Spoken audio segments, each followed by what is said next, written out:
KRSNA, the Supreme Personality of Godhead, a summary study of Srila Vyasadev's Srimad Bhagavatam 10th Canto, by His Divine Grace, A.C. Bhaktivedanta Swami Prabhupada, founder, Acharya of the International Society for Krishna Consciousness. Chapter 54, Krishna defeats all the princes and takes Rukmini home to Dwaraka. Jarasandha and all the other princes were very angry at Krishna for having kidnapped Rukmini. Struck by Rukmini's beauty, they had fallen from the backs of their horses and elephants, but now they began to stand up and properly arm themselves. Picking up their bows and arrows, they began to chase Krishna on their chariots, horses, and elephants. To check their progress, the soldiers of the Jadu dynasty turned and faced them. Thus, terrible fighting began between the two belligerent groups. The princes opposing Krishna, who were led by Jarasandha and were all expert in fighting, shot their arrows at the Jadu soldiers, just as a cloud splashes the face of a mountain with torrents of rain. Gathered on the face of a mountain, a cloud does not move very much, and therefore the force of rain is much more severe on a mountain than anywhere else. The opposing princes were determined to defeat Krishna and recapture Rukmini from his custody, and they fought with him as severely as possible. Rukmini, seated by the side of Krishna, saw arrows raining from the opposing party onto the faces of the Jadu soldiers. In a fearful attitude, she looked upon Krishna's face, expressing her gratefulness that he had taken such a great risk for her sake only. Her eyes moving, she appeared sorry, and Krishna, who could immediately understand her mind, encouraged her with these words, quote, "My dear Rukmini, don't worry. Please rest assured that the soldiers of the Jadu dynasty will kill all the opposing soldiers without delay." Unquote. As Krishna was speaking with Rukmini, the commanders of the Jadu dynasty's soldiers, headed by Lord Balaram, who is also known as Sankarsana, as well as by Gada, not tolerating the defiant attitude of the opposing soldiers, began to strike their horses, elephants, and chariots with arrows. As the fighting progressed, the princes and soldiers of the enemy began to fall from their horses, elephants, and chariots. Within a short time, millions of severed heads, decorated with helmets and earrings, had fallen on the battlefield. The soldiers' hands were severed along with their bows and arrows and clubs. Arms were piled upon arms, thighs upon thighs, and horses upon horses. Similarly, other animals, such as camels, elephants, and asses, as well as infantry soldiers, all fell with severed heads. When the enemy, headed by Jarasandha, found that they were gradually being defeated by the soldiers of Krishna, they thought it unwise to risk losing their armies in the battle for the sake of Shishupal. Shishupal himself should have fought to rescue Rukmini from the hands of Krishna. But when the soldiers saw that Shishupal was not competent to fight with Krishna, they decided not to lose their armies unnecessarily. Therefore, they ceased fighting and dispersed.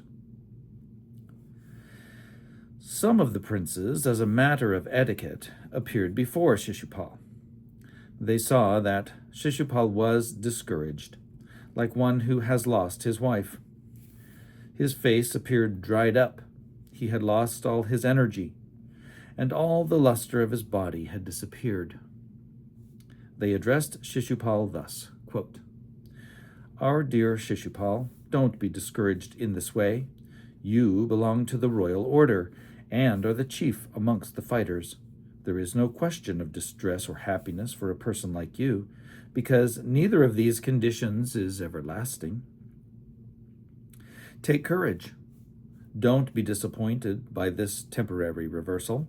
After all, we are not the final actors, As puppets dance in the hands of a magician, we are all dancing by the will of the Supreme, and according to his plan alone, we suffer distress or enjoy happiness. We should therefore be equipoised in all circumstances." Unquote. Although in the beginning the princes had been full of hope for success in their heroic action, after their defeat they could only try to encourage Shishupal with flattering words. Thus, Shishupal, instead of marrying Rukmini, had to be satisfied with the flattering words of his friends, and he returned home in disappointment. The kings who had come to assist him, also disappointed, then returned to their respective kingdoms. The whole catastrophe of the defeat was due to the envious nature of Rukmini's elder brother, Rukmi. Having seen his sister forcibly taken away by Krishna after he had planned to marry her to Shishupal, Rukmi was frustrated. So, after Shishupal, his friend and intended brother-in-law, returned home, Rukmi, very much agitated, was determined to teach Krishna a lesson personally. He called for his own soldiers, a military phalanx consisting of several thousand elephants, horses, chariots, and infantry. And, equipped with this military strength, he began to follow Krishna to Dwaraka. To show his prestige, Rukmi promised all the returning kings, quote, "You could not help Shishupal marry my sister Rukmini, but I cannot allow Rukmini to be taken away by Krishna. I shall teach him a lesson. Now, I am going to follow him." Unquote. He presented himself as a big commander and vowed before all the princes, quote, "Unless I kill Krishna in the fight and bring back my sister from his clutches, I shall not return to my capital city, Kundina. I make this vow before you all, and you will see that I shall fulfill it." Unquote. After thus vibrating all these boasts, Rukmi immediately got on his chariot and told his chariot driver to pursue Krishna. He said, quote, "I want to fight with him immediately. This cowherd boy has become proud of his tricky ways of fighting with Kshatriyas, but today I shall teach him a good lesson, because he had the impudence to kidnap my sister. I, with my sharp arrows, shall teach him very good lessons indeed." Unquote. Thus, this unintelligent man, Rukmi, ignorant of the extent of the strength and activities of the Supreme Personality of Godhead, voiced his impudent threats. In great stupidity, he soon stood before Krishna, telling him repeatedly, quote, "Stop for a minute and fight with me." Unquote. After saying this, he drew his bow and directly shot 3 forceful arrows against Krishna's body. Then he condemned Krishna as the most abominable descendant of the Jadu dynasty and asked him to stand before him for a minute so that he could teach him a good lesson. Quote, "You are carrying away my sister just like a crow stealing clarified butter meant for use in a sacrifice. You are proud of your military strength, but you cannot fight according to regulative principles. You have stolen my sister. Now, I shall relieve you of your false prestige. You can keep my sister in your possession only until I beat you to the ground for good with my arrows." Unquote. Lord Krishna, after hearing all these crazy words from Rukmi, immediately shot an arrow and severed the string of Rukmi's bow, making him unable to use another arrow. Rukmi immediately took another bow and shot another 5 arrows at Krishna. Being attacked for the second time, Krishna again severed Rukmi's bowstring. Rukmi took a third bow, and Krishna again cut its string. This time, to teach Rukmi a lesson, Krishna shot 6 arrows at him, and then shot another 8 arrows, killing 4 horses with 4 arrows, killing the chariot driver with another arrow, and chopping off the upper portion of Rukmi's chariot, including the flag, with the remaining 3 arrows. Rukmi, having run out of arrows, took assistance from swords, shields, tridents, lances, and similar weapons used for fighting hand to hand. But Krishna immediately broke them all in the same way. Being repeatedly baffled in his attempts, Rukmi took his sword and ran swiftly toward Krishna, just as a moth proceeds toward a fire. But as soon as Rukmi reached Krishna, Krishna cut his weapon to pieces. This time, Krishna took out his sharp sword and was about to kill him immediately. But Rukmi's sister, Rukmini, understanding that this time Krishna would not excuse her brother, fell down at Krishna's lotus feet and in a very grievous tone, trembling with great fear, began to plead with her husband. Rukmini first addressed Krishna as Yogeshwar. Yogeshwar means one who is possessed of inconceivable opulence and energy. Krishna possesses inconceivable opulence and energy, whereas Rukmini's brother had only limited military potency. Krishna is immeasurable, whereas her brother was measured in every step of his life. Therefore, Rukmi was not comparable even to an insignificant insect before the unlimited power of Krishna. She also addressed Krishna as the god of the gods. There are many powerful demigods, such as Lord Brahma, Lord Shiva, Indra, Chandra, and Varuna. But Krishna is the lord of all these gods, whereas Rukmini's brother was not only an ordinary human being, but in fact the lowest of all, because he had no understanding of Krishna. In other words, a human being who has no conception of the actual position of Krishna is the lowest in human society. Then Rukmini addressed Krishna as Mahabhuja, which means one with unlimited strength. She also addressed Krishna as Jagatpati, the master of the whole cosmic manifestation. In comparison, her brother was only an ordinary prince. In this way, Rukmini compared the position of Rukmi with that of Krishna, and very feelingly pleaded with her husband not to kill her brother, just at the auspicious time of her being united with Krishna, but to excuse him. In other words, she displayed her real position as a woman.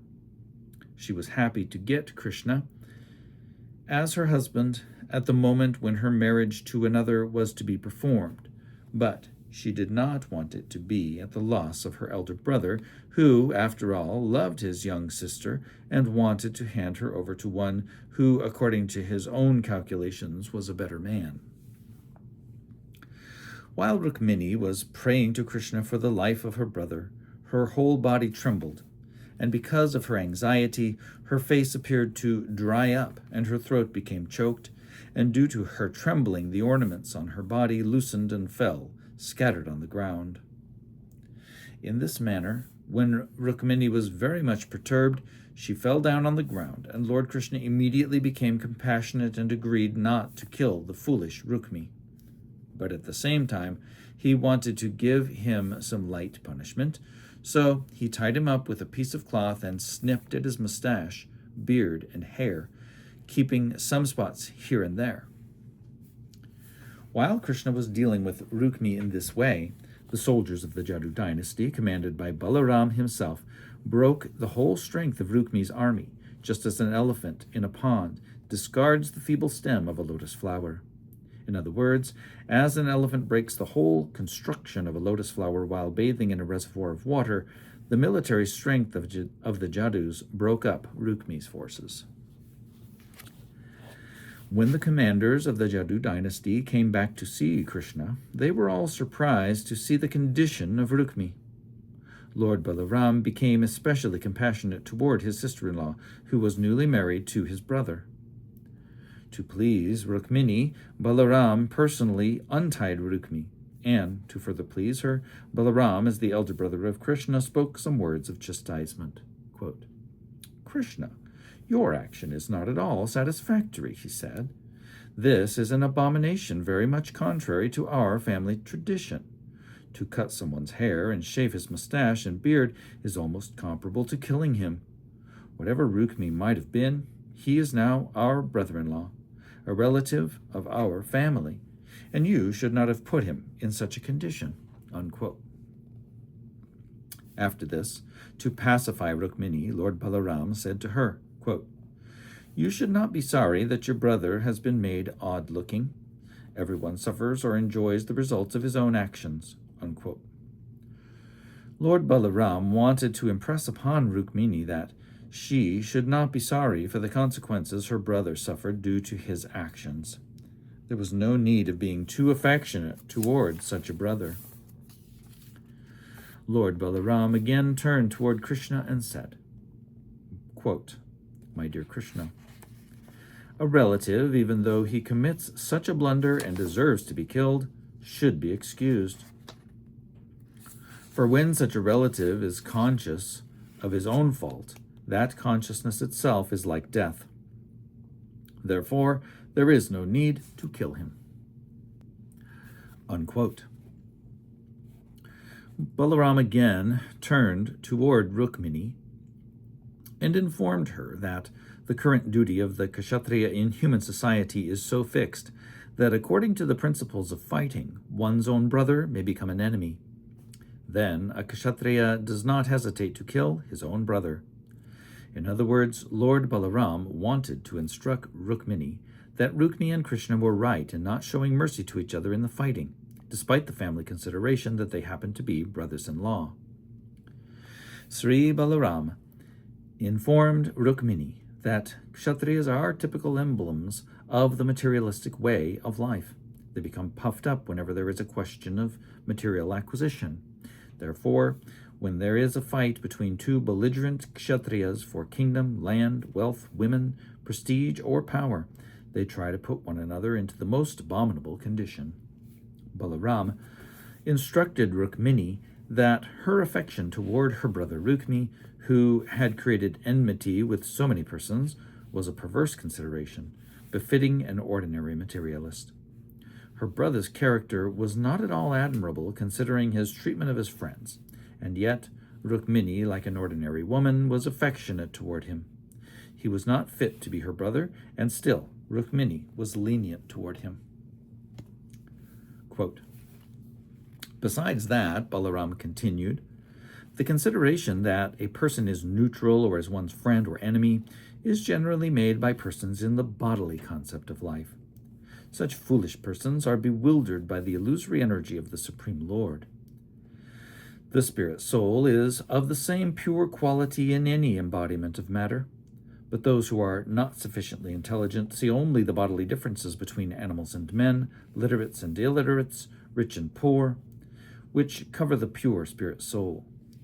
Such differences, observed merely on the basis of the body, are exactly like the differences between fires in terms of the various types of fuel they consume.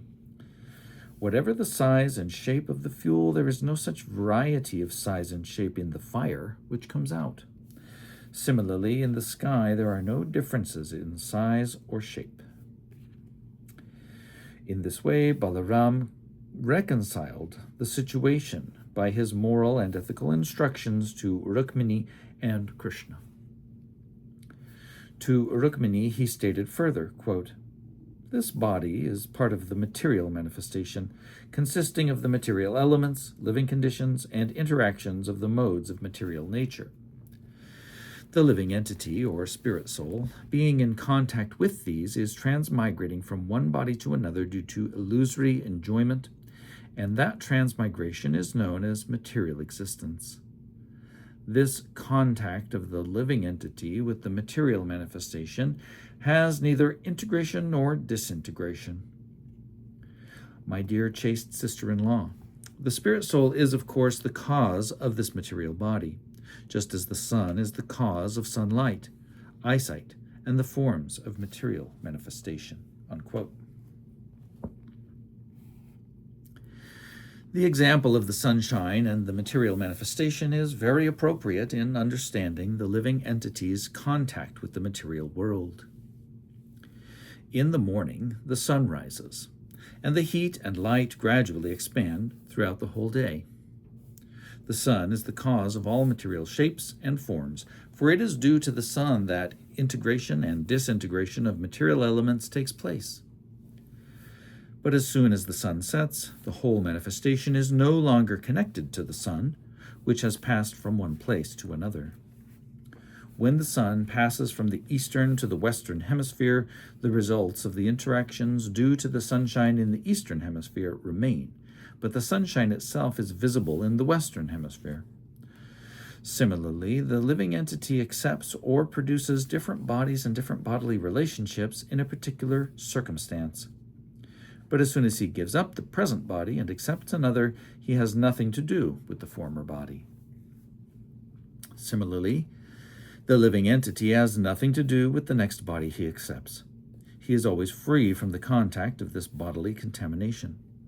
Quote, "Therefore," continued Balaram, "the appearance and disappearance of the body have nothing to do with the living entity, just as the waxing and waning of the moon have nothing to do with the moon. When the moon waxes, we falsely think that the moon is developing, and when it wanes, we think the moon is decreasing. Factually, the moon, as it is always the same.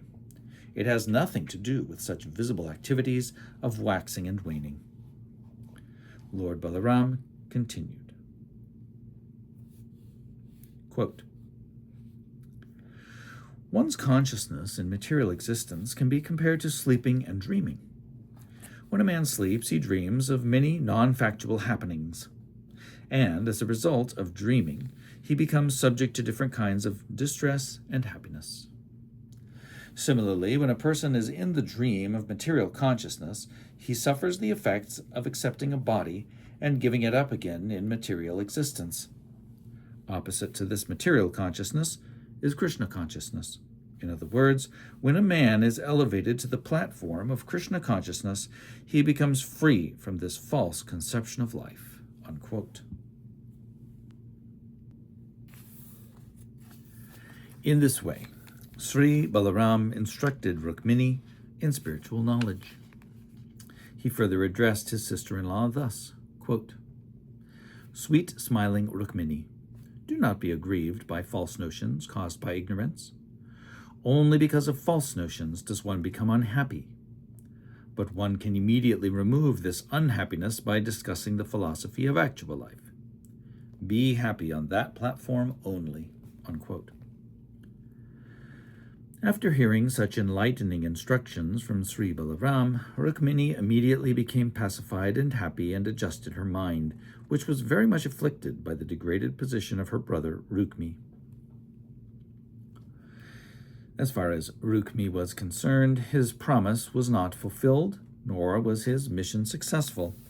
He had come from home with his soldiers and military phalanx to defeat Krishna and release his sister. But on the contrary, he lost all his soldiers and military strength. He was personally degraded and very sorry, but by the grace of the Lord he could continue his life to its fixed destination. Because he was a Kshatriya, he could remember his promise that he would not return to his capital city Kundina without killing Krishna and releasing his sister, which he had failed to do. Therefore, he decided in anger not to return to his capital city, and he constructed a small cottage in the village known as Bhoja Kata, where he resided for the rest of his life. After defeating all the opposing elements and forcibly carrying away Rukmini, Krishna brought her to his capital city, Dwaraka, and then married her according to the Vedic ritualistic principles. After this marriage, Krishna became the king of the Jadus at Dwaraka. On the occasion of his marriage with Rukmini, all the inhabitants were happy, and in every house there were great ceremonies.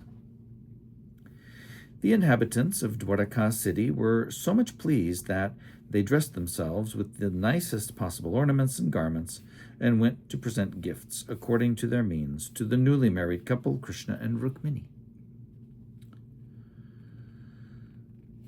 All the houses of Jadupuri, Dwaraka, were decorated with flags, festoons, and flowers. Each and every house had an extra gate specifically prepared for this occasion, and on both sides of the gate were big water jugs filled with water. The whole city was made fragrant by the burning of fine incense, and at night there was illumination from thousands of lamps which decorated every building. The entire city appeared jubilant on the occasion of Lord Krishna's marriage with Rukmini. Everywhere in the city there were profuse decorations of banana trees and betel nut trees. These two trees are considered very auspicious in happy ceremonies. At the same time, there was an assembly of many elephants who carried the respective kings of different friendly kingdoms. It is the habit of the elephant that, whenever he sees some small plants and trees, out of his sportive and frivolous nature he uproots the trees and throws them hither and thither. The elephants assembled on this occasion also scattered the banana and betel nut trees, but in spite of such intoxicated action, the whole city, with the trees thrown here and there, looked very nice. The friendly kings of the Kurus and the Pandavas were represented by Bhishma, Dhritarashtra, the 5 Pandava brothers, King Drupada, King Santardana, and Rukmini's father, Bhishmaka. Because of Krishna's kidnapping Rukmini, there was initially some misunderstanding between the two families, but Bhishmaka, king of Vidarbha, being approached by Sri Balaram and persuaded by many saintly persons, was induced to participate in the marriage ceremony of Krishna and Rukmini. Although the incident of the kidnapping was not a very happy occurrence in the kingdom of Vidarbha, kidnapping was not an unusual affair among Kshatriyas. Kidnapping was, in fact, current in almost all their marriages. Anyway, King Bhishmaka was, from the very beginning, inclined to hand over his beautiful daughter to Krishna. In one way or another, his purpose had been served, and so he was pleased to join the marriage ceremony, even though his eldest son was degraded in the fight. It is mentioned in the Padma Purana that Maharaj Nanda and the cowherd boys of Vrindavan joined the marriage ceremony. Kings from the kingdoms of Kuru, Srinjaya, Kekaya, Vidarbha, and Kunti all came to Dwaraka on this occasion and met with one another very joyfully. The story of Rukmini's being kidnapped by Krishna was poeticized, and professional readers recited it everywhere. All the assembled kings, and their daughters especially, were struck with wonder and very much pleased upon hearing the chivalrous activities of Krishna. In this way, all the visitors, as well as the inhabitants of Dwaraka city, were joyful to see Krishna and Rukmini together. In other words, the goddess of fortune was now united with the Supreme Lord, the maintainer of everyone, and thus all the people felt extremely jubilant. Thus ends the Bhaktivedanta purport of the 54th chapter of Krishna. Krishna defeats all the princes and takes Rukmini home to Dwaraka.